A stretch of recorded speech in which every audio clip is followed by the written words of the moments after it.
Hey y'all, thanks so much for joining us today at The Heart. My name is Dominic Insenius. I'm the leader of this church community, and I'm so grateful that you have taken some time out of your day in your journey of faith to be a part of what God is doing here in the city of San Marcos. We have a saying around here, you don't have to go to church here to go to church here, and that means you are welcome to enjoy this message from your tablet, phone, or computer, wherever you're watching it on.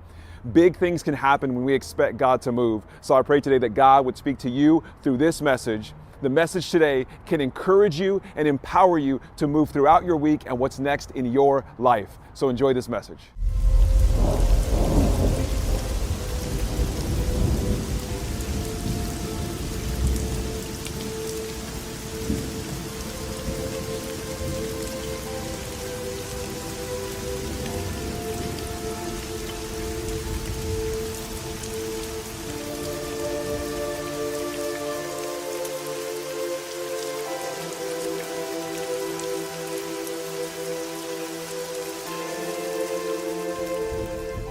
We're in the middle of our message series called Anchored. And what we've been trying to do over the last couple of weeks is really try to get a sense of how we can anchor our faith. Right, the whole idea of trying to anchor our faith, and not that you guys need it, but I wanted to bring a little bit of visual. This is an anchor. So for those of you watching at home, this is an anchor. And the whole thing for an anchor, maybe you've seen a Pirates of the Caribbean movie. The whole thing for an anchor is as a ship. I'm really going to hold your hand through this, so get ready, okay? When a ship wants to stay in one place, a boat, they drop anchor, right? And it's shaped like this, or it used to be. I don't know how modern anchors are. Do they even use modern anchors? It's probably all the cloud. So what they used to do with anchors is it would drop and it would drag along the sea bottom until it caught on something, and then that's where that ship would stay. Now, the ship wouldn't stay in one place, right? I'm just really trying to paint the visual so we can connect it to our faith here in a moment. Because there's this long chain that goes from this part of the anchor all the way up to the ship, and it's not a straight line. The ship doesn't not move, it moves, it drifts. It kind of floats around, but it's constantly anchored to where this grabbed on. And that's what I want for, and that is a prop, ladies and gentlemen. And that's what I want for us, for you, for me, when it comes to our faith. Because in my opinion, it is not helpful to say your faith should always be stable. Right? If you ever have problems, you should always, you're always going to rely on God no matter what. You're always going to trust God. And I'm not saying it's impossible to always trust God. I'm just saying it's impossible for me. I don't know where you are with your life and your faith, but I have good days and I have bad days. I have days where I'm probably the most faithful person that has ever lived. And for the rest of my life, except for that one day, I am not the most faithful person that has ever lived. Some days it's easy for me to have faith. Some days it's difficult. The last couple of weeks we talked about how some of the ways we can anchor our faith is to practice hope, right? To practice gratitude. And I have days where I am super grateful for everything that's in my life, for the friends that I have, for the things that I have, for what God has done, for what God is going to do. And there's days where I'm at the lowest of my low and I can't see anything that God has done in my life ever. And so what I want for us to do, this whole idea behind Anchored is we're going to have these days, these weeks, these months, these years where we're floating away. Where the wind's taking us this way. Life is taking us this way. Struggles are taking us these different ways. But if we can practice these things that keep us anchored, then even if we float away, even if we deal with all of these problems and struggles and where the wind might take us, we can remember because we practice. We can remember that we are anchored in the faith that we choose to have. We are empowered in that faith. So today, what I want to talk about, one of the ways that we can anchor ourselves into the faith that we want to have, the faith that we want to even grow more into, is to look a little bit at worry and stress and anxiety. So I do want a show of hands here, okay? Has anybody ever been worried about something in their life? Just a quick show of hands. Okay. Anybody ever been stressed about something in their life? Okay? Anybody ever had a little bit of anxiety about something coming up in their life or something? Okay. So this message might be helpful for you. I shared this a couple of weeks ago, but I am very much an overthinker, okay?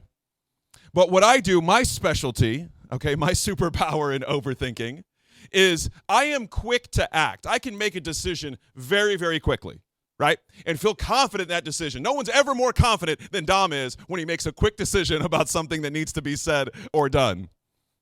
But what I will do then is stress and be anxious and worry about that decision that I've already made, probably for the rest of my life. I overthink it. I could have said that differently. I could have done that differently. If I would have made a better decision there, we probably could do this, and this. And I start to worry about these things. I start to stress about these things that have already happened, decisions that have been made, and how that's going to affect me now. Maybe you're like that. Maybe you're the kind of person that worries and overthinks and stresses and becomes anxious for decisions before they're made. Maybe you're the kind of person that delays a decision because you're constantly worrying about the effects that decision would have. And see, that's kind of really the nature of worry and stress and anxiety, is having this look ahead or this look behind and wishing you could do something about it, wishing you could change something about it, wishing you could fix something about what has happened or what is to come. And what I want to talk about today is how these things show up in us today, in our lives, in our situations, your jobs, your relationships, your marriages, your parenting, how those things, stress, worry, and anxiety. And I would love for this message to be, At the end of this, I'm going to show you the secret. I'm going to teach you the secret of what it's like to not worry anymore. Can you imagine how many books I would sell if I had the trick, and the trick, here's how you're not going to worry anymore. And the fact is, that's not where this message is going. In fact, this message at the end, this is a little bit of spoiler alert. I want you to be aware of when you worry. I want you to be more aware of when you start to worry, because I think that is the key towards our growth. When we become aware of what we're worrying about, become aware of what we're stressed about, become aware of what we're anxious about, that, in my opinion, is the key to anchoring our faith even more. You might say, well, I'm already very aware of when I'm stressed and anxious and worried. I don't want to be more aware. I'm already amped up. I'm already hype. I'm already jittery. I'm already short and angry with the people that are around me when I'm worried and stressed and anxious. But try to follow me on this and see if this is something that can be helpful for you, where it shows up in your life. A few weeks ago, I also talked about how one of the things I do when I overthink is I have people to talk to. I have people around me that I can talk things out with. Well, I want to look at a couple of verses today.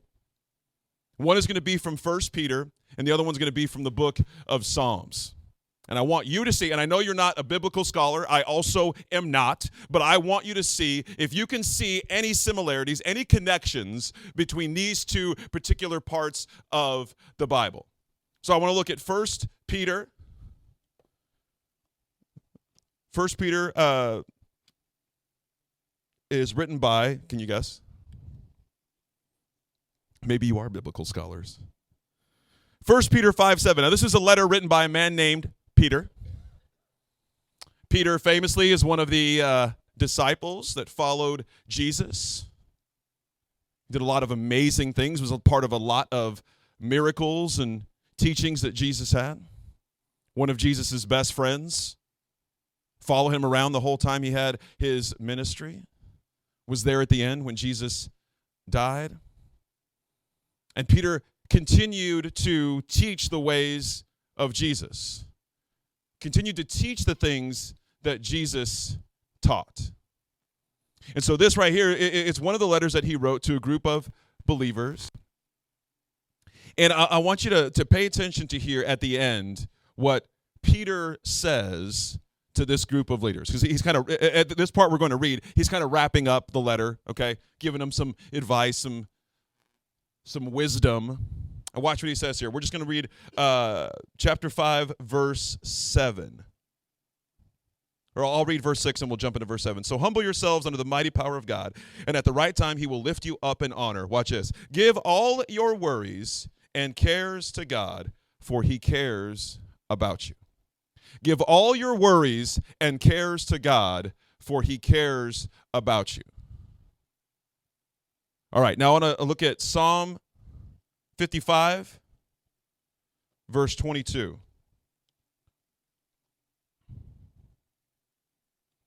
Okay, now Psalms, they're a different kind of book. These are, we refer to these as different books of the Bible.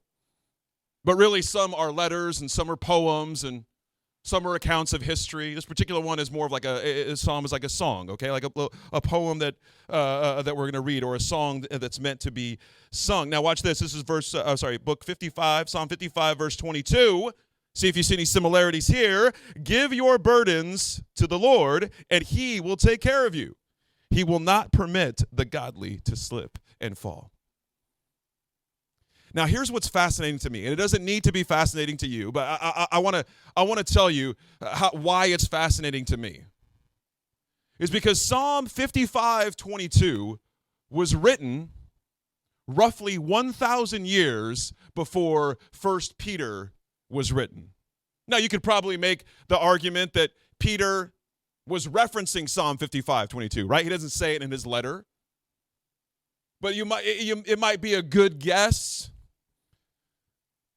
that as Peter is trying to encourage people in the ways of God, trying to encourage people, it wouldn't be out of the realm of possibility that he's referencing a very famous psalm, and that psalm says, give your burdens, your worries, your anxiety, give those to God because he wants to take care of you. And then Peter says, give your worries and cares to God because he cares for you. Here's why that's interesting to me, fascinating truly to me, is over 1,000 years, human beings, humanity have been dealing with worries and burdens and stress and anxiety.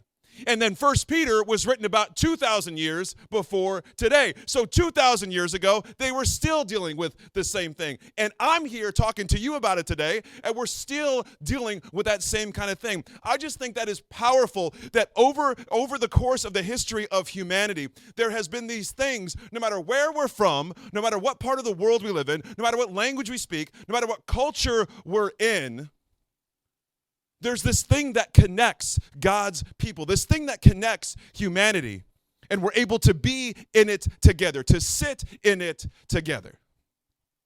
I love when we can find things like that in the Bible where it's not like, well, this is kind of what it means, and, they used a lot of olive oil back then, or, whatever the example is. But I really love when we get to see things, it's like, oh, that is exactly what I'm dealing with today. Right? That is exactly the things that I want to talk to God about. Maybe we don't have stress over our farm. Some of us do. There's some stories, some parables that Jesus tells or other authors of the Bible tell, and we're like, well, I kind of get what that means, or I get the metaphor, but I just love when we find something that just easily connects us to the history of humanity. I love that connection that we get to have with that. So what does that mean? What does that mean? Give your cares and worries to God. If it were that easy, can you imagine? If it were that easy to just, I'm worried about this, no problem. 1 Peter 5:7 says, give it to God. Watch this. I'm just going to walk it over to the throne of God, and I'm going to put it down in front and give God the salute, and then I'm back off to my life. If only life and worry and anxiety and stress were that easy to get rid of. But I don't know if the goal is to get rid of it. I don't know if the end goal of stress is to be rid of it. Because I don't know about you, but I accomplish a lot of things when I'm under stress. Now, I don't like to be distressed about something, but I can accomplish some pretty amazing things when I'm under a right amount of stress. Worrying is not the best thing to do, but worrying kind of activates us, right? gets us thinking. Now, I'm not saying that you should worry or you should be stressed or that you should be anxious about things. But I've lived long enough and my life's not over. And everyone here, no matter how old you are, you've lived long enough to know that however much you try to fight against it, worry about something is going to show up. It just is. So instead of us striving to say, instead of us trying to say, we know we have the right amount of faith when we're not worried anymore. Impossible.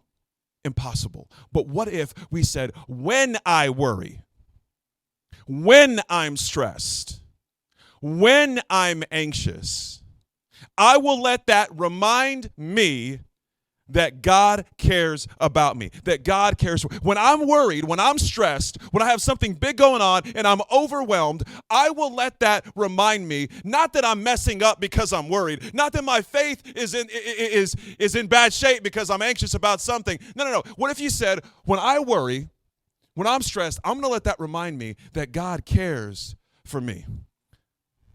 Here's why it matters that God cares. Because maybe you can even if you're not a Christian, even if you don't believe this whole thing and you're just kind of trying to figure it out, no matter where you are, you can probably, at least for the sake of an argument, wrap your head around the fact that God cares for you, right? And even if you can't get there, maybe you can wrap your head around the fact that God cares for humanity. God cares for people. But as I was thinking about this week, looking at this particular verse, I thought how interesting that our cares and worries are connected to that God cares for us. Why is that a part of that? Why would it matter that God cares? Why is that a part of that same sentence? Because there's a lot of things that we're encouraged to do throughout the Bible in ways of growing our faith or practicing hope. We read a verse for practicing hope a couple weeks ago when we started this series. And when it talked about hope, it didn't connect it to because God cares about you. So I find it interesting that in this particular thought process, when it comes to our worries, our cares, our burdens, our stress, why does it matter that God cares for us? Here's why. It's my opinion. It matters that God cares. It matters that God cares for us because it means we aren't judged for our worries. I want you to think, what are the most stressful things you had to deal with this year? Or what are the most worrisome things that has been on your mind over the past couple of years, past couple of weeks? What are the things that you have been anxious about in your life? And I want you to think about the kind of person, who do you choose to share that worry with? Who do you choose to share that burden with? Who do you choose to share that stress with? Is it a complete stranger? Are you checking out at H-E-B with your groceries and somebody says how you're doing? And you're like, oh, I am glad you asked because I am going through it. Let me tell you what's going on. Is that the person you share those things with? Maybe you do. Most of us don't. Most of the time we don't anyway.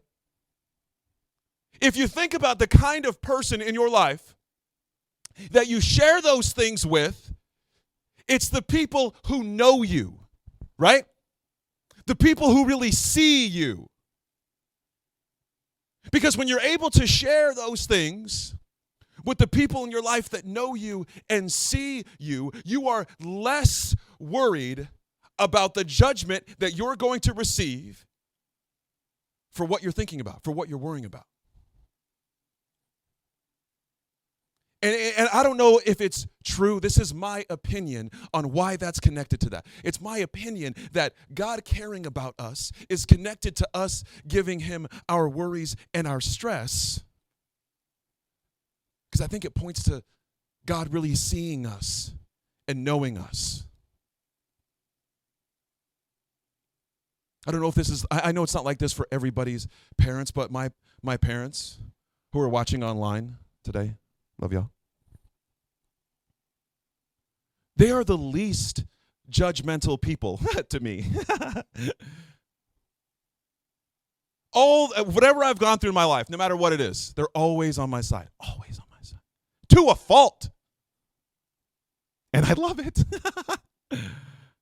But you know what that's done? And like I said, I know this isn't the same relationship everybody has with their parents. That's okay. Just kind of hang with me here. You know what that's done for me? Now, where I'm at in my life is I have no reservation in telling them anything. But there's some people when I first meet somebody, even if I know them for a couple of months, even if I know them for a year, even if I know them for a couple of years, I'm not just unleashing all of my weird, dark thoughts and things that I'm worried about. Can you imagine? Maybe some of you have heard them. But there's some people in my life that I have no filter. I have no holding back because I know that they care for me. You see that? To me, that's why it matters to hear, to know, for you to hear that God knows you, for you to hear that God cares for you. So when worry comes up, and it will, I'm not trying to speak negativity over your life. That's just life. When worry comes, and it will. When another stressful situation comes, and it will. When something comes up that you're feeling anxious about, and it will.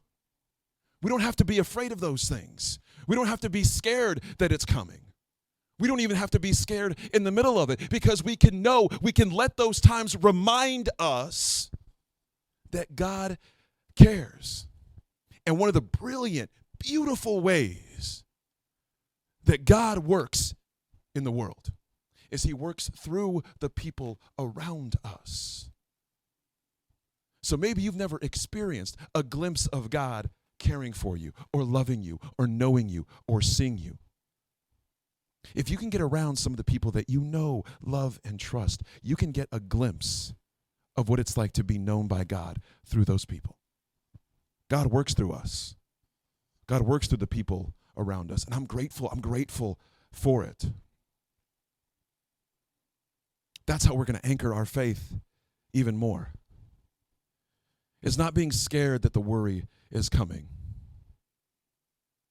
but letting that worry remind us that we are cared for, that we are known, and that we are seen. One of the easiest things to do, I don't know if you're like this, I definitely am. One of the easiest things to do is when I'm worried, when I'm stressed, when I'm anxious, I will isolate.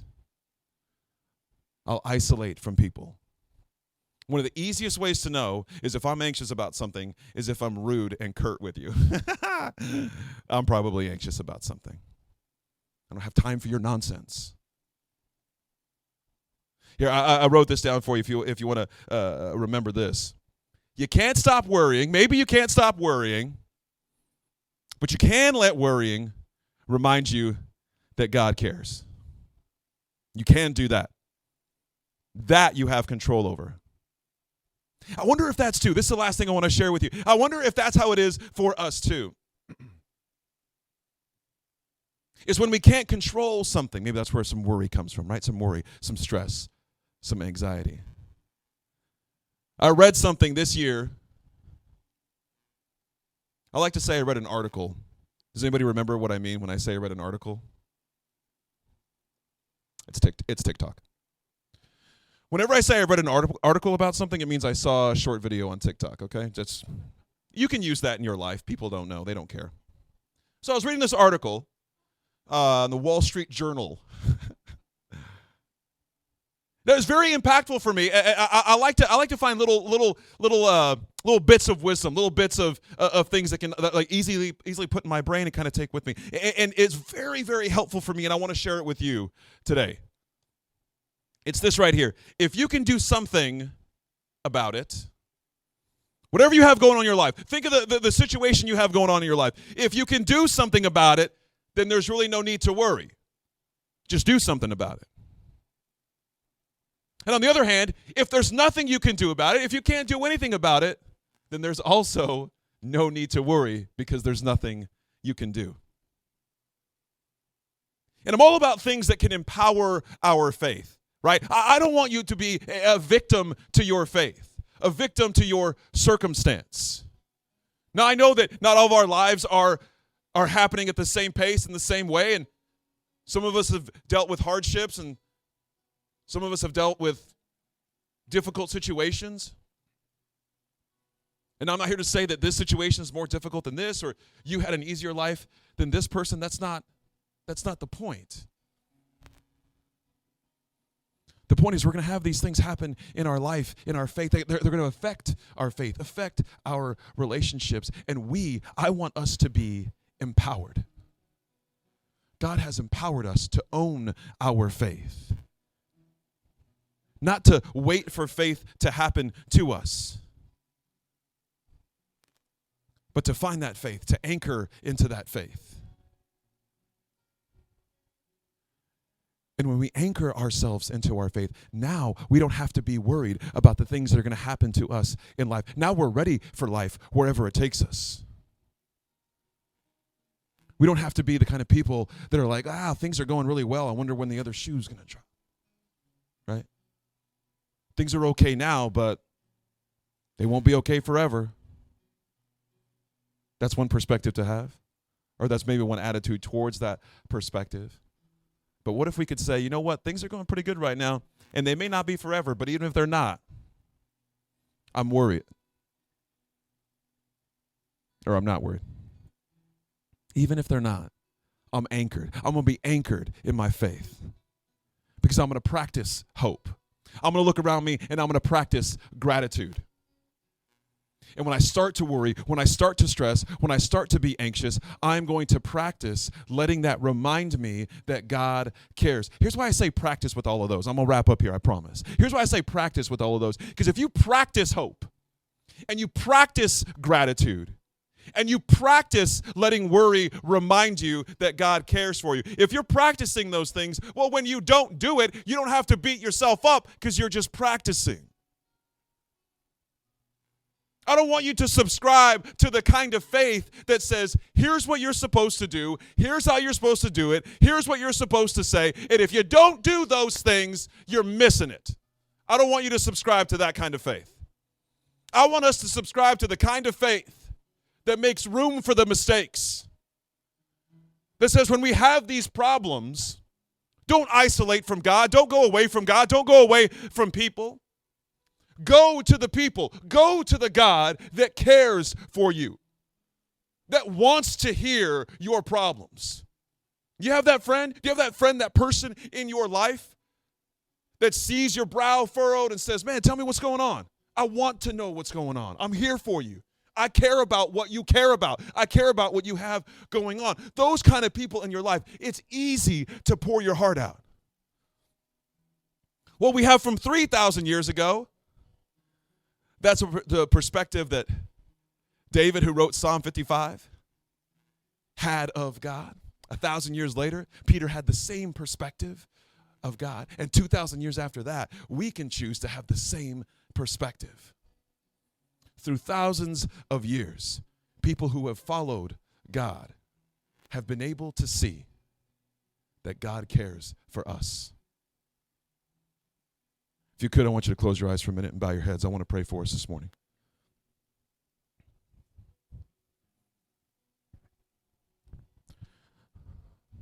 God, we're here today. We're grateful. We're grateful to be in a place where we can explore our faith, where we can ask questions of our faith.